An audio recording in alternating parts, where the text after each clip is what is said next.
కార్యక్రమానికి విచ్చేసిన మీ అందరికీ వందనాలు తెలియజేస్తున్నాం. దైవ స్వరూపి సహవాసాన్ని గురించి మన ప్రియులు పెద్దలు జంబేకొల్లో పెళ్ళిలో సేవ చేస్తున్న నతానేలయ్య గారు మన మధ్యలో ఉన్నారు. వారు కొన్ని యొక్క విషయాలు ఈ దైవ స్వరూపి సహవాసాన్ని గురించి మనకు తెలియజేస్తారు. చక్కగా మనం ఆలకిద్దాం.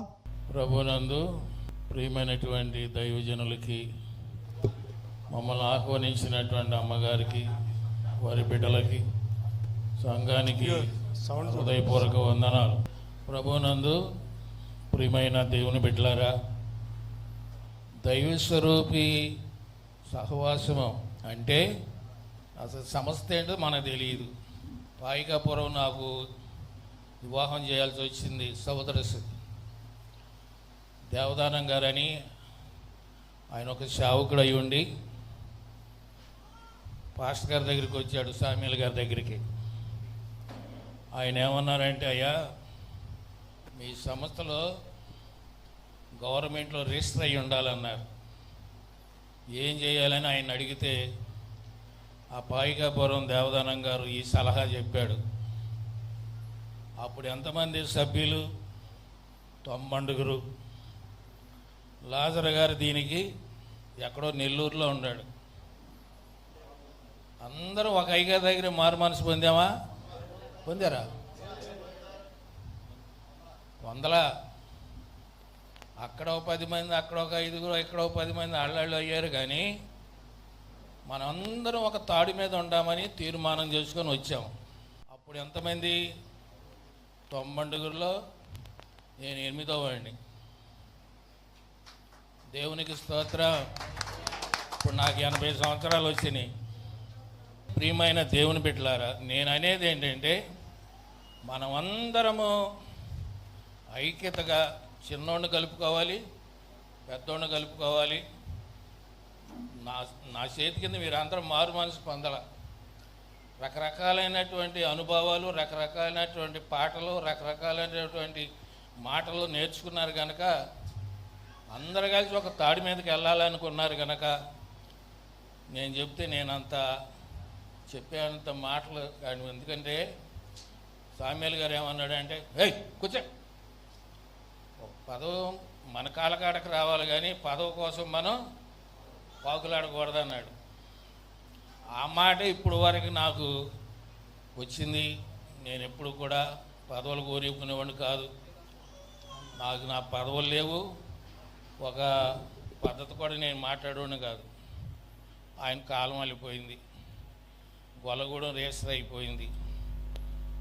అరే దేవుని సిద్ధాన్ని బట్టి మరి చెప్పొచ్చు చెప్పకూడదు. నాకు ఒక ఎదురు దెబ్బ తగిలింది. పెద్దయ్య గారు నాకులాగా ముసలోడు అయిపోయాడు. 10 మంది సేవకులకి బాప్తీసం ఇవ్వాలండి. నాకివ్వకోకుండా వాళ్ళకి ఇస్తావా? పెద్దయ్య గారు ఏం చెప్పాడు? కనకారావు, నువ్వు బట్టలు పెట్టుకొని ఆ 10 మందికి బెదవాడ నుంచి, మాసవరం నుంచి వస్తారు, వాళ్ళకి బాప్తీసాలు ఇవ్వమన్నారండి. నేను బట్టలు పెట్టుకుని వెళ్ళేసరికి ఇంకొకరికి పంచుకున్నారండి. ప్రియమైన దేవుని బిడ్డలారా, అట్లా వద్దు. నేను ఎందుకంటే మనం అందరం కలిసి సహోదరులు ఐక్యత కలిగి నివసించుట ఎంతో మేలు, ఎంతో దైవస్వరూపి శీలిక అవుద్దని నేను కళ్ళ కూడా అనుకోలే. కానీ వాళ్ళ క్రియలను బట్టి, నడవడిని బట్టి మరి పెద్ద చిన్న అనేది లేకుండా ఇష్టానుసారంగా నడుచుకుంటూ వచ్చారు. ఈ యోహాను గారు సమర్థించేవాడు. యోహాను గారు నున్న శిష్యుడు అనుకుంటా, నాకైతే తెలియదు. ఏదన్నా మాట అయితే యోహాను గారు ఏం చేశాడంటే మాటల్లో కొంచెం సమర్థించి ఆ మీటింగ్ని జయప్రదం చేశాడు. ఎట్టో ఇప్పుడు వరకు వచ్చింది. నా మనవి ఏంటంటే, మరి సీనియర్ ఉంది, అనుభవం ఉంది, మాటకారు ఉంది. ఒక మనిషిని మార్చే మనస్సుని కొంచెం నొచ్చుకోకుండా ఉండేటటువంటి వ్యక్తులు కొంచెం ఎన్నుకోండి. అందరినీ పిచ్చి పిచ్చిగా ఎన్నుకోవద్దు. అర్థమవుతుంది నేను చెప్పింది? ఏమో మీరు అన్నారు నాకైతే తెలియదు. దేవునికి స్తోత్రం. మాటకారి కావాలి, లోకాధికారి అవసరం. దీన్ని నడిపించాలంటే మాటకారి కావాలి, లోకాధికారి కావాలి, లయింపు కావాలి, వినయ విధేయతలు కావాలి. ఒకడు అలుగుతాడు, ఒకడు గొనుగుతాడు, ఒకడు సనుగుతాడు. వీళ్ళందరిని ఏం చేయాలి? ఒక తాటి మీదకి నడిపించి వాళ్ళ పాస్టర్స్ ఇప్పుడు నేను ఎన్నుకుంటాను అనుకోండి, ఇలా ఎన్ని రోజులు ఉంటారు? ఎన్ని రోజులు ఉంటారండి? ఒక 5 సంవత్సరాలు ఉంటారా? 2 సంవత్సరాలు ఉంటారా? ఎన్నుకుంటారు. నాకేదో ఆపత వచ్చింది, ప్రెసిడెంట్ గారి దగ్గరికి వచ్చా.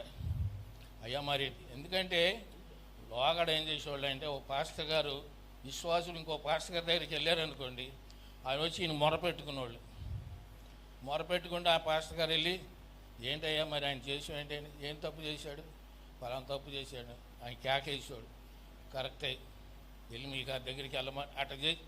అసలు ఈ సహవాసం దేనికి? కానీ మన పైనుంచి ఏమైనా సహాయం వస్తుందా? వస్తుందన్న వాళ్ళు చేతులు ఎత్తండి. ఫలానా నాకు సహాయం వస్తుందన్న వాళ్ళు ఎవరూ లేరు. మోకాళ్ళ మీదే ప్రార్థన జీవితం మీదే మనం ఉండాం కాబట్టి చిన్న చిన్న పొరపాట్లు ఏమైనా ఉంటే సరిదిద్దే ప్రెసిడెంటు, వైస్ ప్రెసిడెంటు, సెక్రటరీ. అవునా? వీళ్ళు వెళ్ళి మనం చెప్పుకున్నప్పుడు కొంచెం ఆర్థిక బాధ వచ్చింది. ఒక 10 రూపాయలు ఇవ్వటమో లేకపోతే ప్రార్థన చేయటమో మన సందా ఏమవుతుంది? ఏమవుతుందయ్యా? మన సభ్యత్వం ఏమవుతుంది? ఓ 10 రూపాయలు ఇస్తే ఏమవుద్ది? మరి మందిరం కట్టుకున్నాం, 10 రూపాయలు ఇస్తే ఏమవుద్ది? పెళ్ళి అవుతుందో 10 రూపాయలు ఇస్తే ఏమవుద్ది? అవి ఏమీ లేకోకుండా దిగమింగడం చేయటం. ఎందుకు ఈ సహవాసం? ఖాళీగా ఉంటే పోలా. కాబట్టి దయచేసి కాబోయేటటువంటి వాళ్ళు కొంచెం పద్ధతులు ఆలోచించి ఈ పద్ధతులు చేస్తే బాగుంటుందని నా మనవి. నేను 9 సేవకుడిగా ఉండి ఇప్పుడు వరకు ఉన్నాను. ఇప్పుడు 80 సంవత్సరాలు నాకు. ఈ 80 సంవత్సరాల అనుభవం ఇంతవరకు నడిపించిన విధానాన్ని బట్టి మీకు మనవి చేసేది ఏంటంటే, మనం అందరం కలిసి ఒక తల్లి బిడ్డలుగా వెలిగి ఆ సత్యాన్ని తెలుసుకొని సత్యము పంచిపెట్టేటటువంటి పరిస్థితులు ఉండాలని నా మనవి. ఈ మాటలతో నేను ముగిస్తున్నాను. అందరికీ వందనాలు. మంచి మాటలు చెప్పిన దేవుని సేవకులకు ప్రభు పేరట వందనాలు తెలియజేస్తున్నాం.